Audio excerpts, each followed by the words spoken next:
বছর কারাগারে অন্তরণ করে রেখেছিল বন্ধুগণ। আমাদের তরুণ নেতা যার দিকে আজকে সারা বাংলাদেশ তাকিয়ে আছে, সেই নেতা তারেক রহমান সাহেবকে এখনো দেশে ফিরতে পারেননি বন্ধুগণ। এই অবস্থার অবসান হয়েছে শুধুমাত্র আমাদের তরুণ ভাইদের জন্য বন্ধুগণ। সেই জন্যই আজকের এই সমাবেশ। আমি ধন্যবাদ কৃতজ্ঞতা জানাতে চাই আমাদের নেতা জনাব তারেক রহমানকে, যে তারই পরিকল্পনায় আজকে আমাদের তরুণ নেতারা এই স্বেচ্ছাসেবক দল, যুব দল, ছাত্র দল তাদের সমবেত প্রচেষ্টায় আজকে একটা অভাবনীয় একটা সমাবেশ এখানে সংঘটিত হয়েছে বন্ধুগণ। ধন্যবাদ আপনাদেরকে। আমরা একটা কঠিন সময় অতিক্রম করছি। আমরা একটা, আমি বলি যে কিন্তু অস্বাভাবিক সময় অতিক্রম করছি, কারণ হাসিনা পালিয়েছে, তাই না? কি হাসিনা পালিয়েছে কিনা? কন্যা কেন হাসিনা তারা এখনো আছে, তারা এখনো ষড়যন্ত্র করছে বাংলাদেশে আবার তাদের রাজত্ব প্রতিষ্ঠা করবার। পারবে নাকি বন্ধুগণ? আমাদের তরুণদের সামনে তারা টিকে থাকতে পারবে? তাদের ষড়যন্ত্র চক্রান্ত কি সফল হবে? হবে না বন্ধুগণ। দুর্ভাগ্য আমাদের যে আমরা যাদেরকে দায়িত্ব দিয়েছি আমাদের এই দেশকে একটি গণতান্ত্রিক ব্যবস্থা ফিরিয়ে নিয়ে যেতে, তারা সঠিকভাবে সেই কাজটা এখনো করতে পারছেন না। ফলে মাঝে মাঝে বিভিন্ন রকম সমস্যার সৃষ্টি হচ্ছে। এই সমস্যাগুলো তাদেরকে আরো শক্তিশালী করার সুযোগ সৃষ্টি করে দিচ্ছে বন্ধুগণ। আজকে যখন আপনারা এখানে সভা করছেন, তখন আরেকটা সভা হচ্ছে আপনাদের নিউ মার্কেটে, ঢাকায় হচ্ছে। দাবিটা কি? দাবি হচ্ছে যে আওয়ামী লীগকে নিষিদ্ধ করতে হবে, তাই না? আমরা এই মাঠে যারা আছি তারা সবাই শুধু নয় বন্ধুগণ, আমরা বাংলাদেশের 18 কোটি মানুষ এই আওয়ামী লীগকে দেখতে চাই না। কারণ এই আওয়ামী লীগ বাংলাদেশ স্বাধীন হওয়ার পর থেকেই তাই বাংলাদেশের মানুষের উপর নির্যাতন করেছে, গণতন্ত্রকে ধ্বংস করেছে, একদলীয় শাসন ব্যবস্থা বাকশাল প্রতিষ্ঠা করেছে। ওই আমাদের ভাইরা ছবি তুলছেন, টেলিভিশন দেখাচ্ছেন, তাই না? সব বন্ধ করে দিয়েছিল, শুধুমাত্র 4টা পত্রিকা করে রেখেছিল। সাংবাদিকদের স্বাধীনতা সেদিন ছিল না।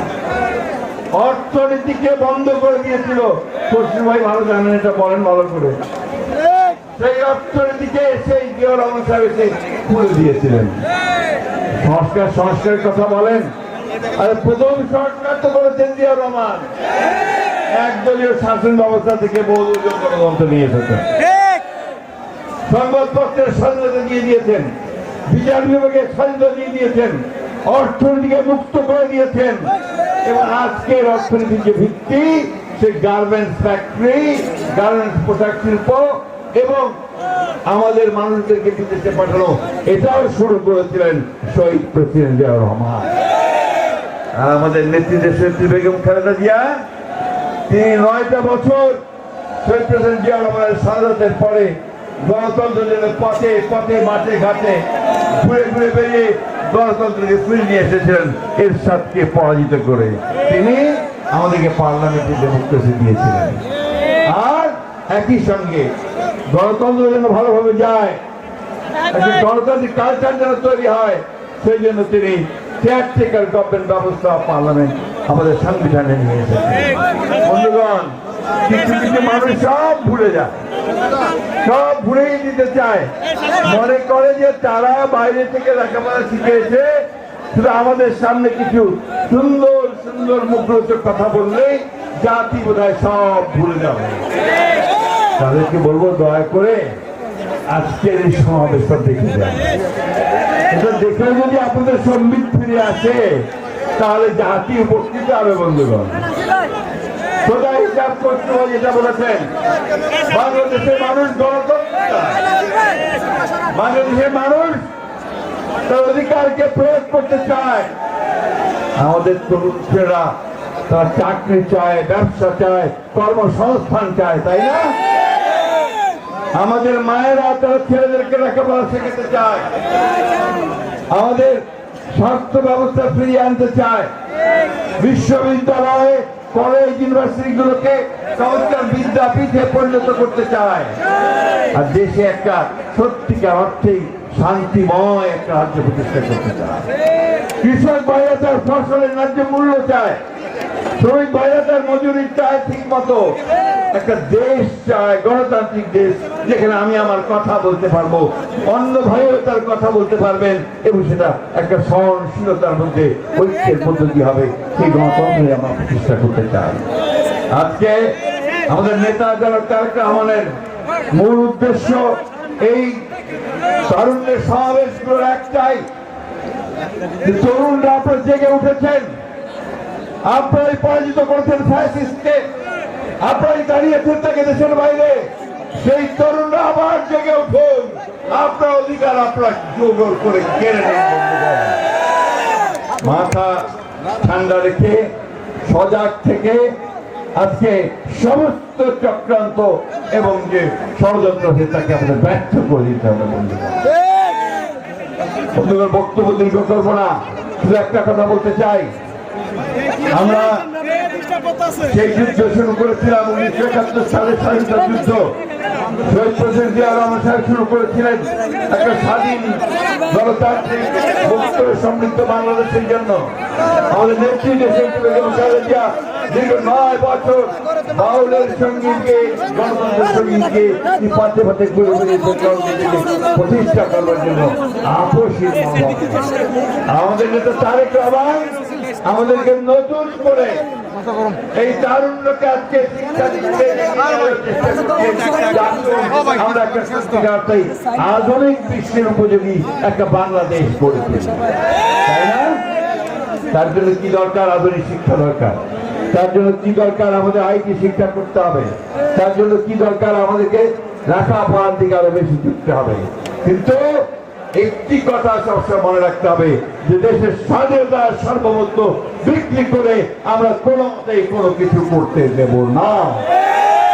বাংলাদেশের প্রশ্নে আমরা আপোষহীন, যে কারণে আমাদের নেতা বলেছেন সবার আগে, কি বলেছেন? জোরে বলতে হবে তো, সবার আগে, সবার আগে। উনি বলেছিলেন ফায়সালা হবে কোথায়? রাজপথে, তাই না? হয়েছে ফায়সালা? উনি বলেছিলেন টেক ব্যাক, টেক ব্যাক, আর এইবার বলেছেন সবার আগে বাংলাদেশ, তাই না? আসুন আজকের এই তরুণ ভাইরা, আমরা এই বুড়োরা যারা আছে, বুড়ো হয়ে যাচ্ছে, আমরা দেখতে চাই একটা সুন্দর, সত্যিকার অর্থেই একটা সুন্দর সমৃদ্ধ বাংলাদেশ, যেখানে মানুষ মানুষকে ভালোবাসবে, যেখানে সম্প্রীতি থাকবে, প্রেম থাকবে, ভালো থাকবে, আর বাংলাদেশের মাথাটা উঁচু থাকবে, পতাকাটা পথ পথ করে উঠবে। সেই বাংলাদেশ আজকে আমাদের সৌভাগ্য যে আমাদের ক্রিকেটের আরেকজন তরুণ নেতা যিনি আজকে আমাদের মাথায় এখানে উপস্থিত, তাই না? চট্টগ্রামের ছেলে তো নায়কে তামিম, চট্টগ্রামের ছেলেরা অসংখ্য তামিম তৈরি করতে বলেছে, তাই না? সবাই সেদিকে যাবেন। সবশেষে আবারও আপনাদের চট্টগ্রামের মানুষকে আমি আমার আন্তরিক অভিবাদন, সম্মান জানাতে চাই, স্যালুট জানাতে চাই যে আপনারা লড়াই করে এই জায়গায় এসেছেন। বন্ধুগণ, এই সঙ্গে ওয়াসিম আকরাম 16 জুলাই যিনি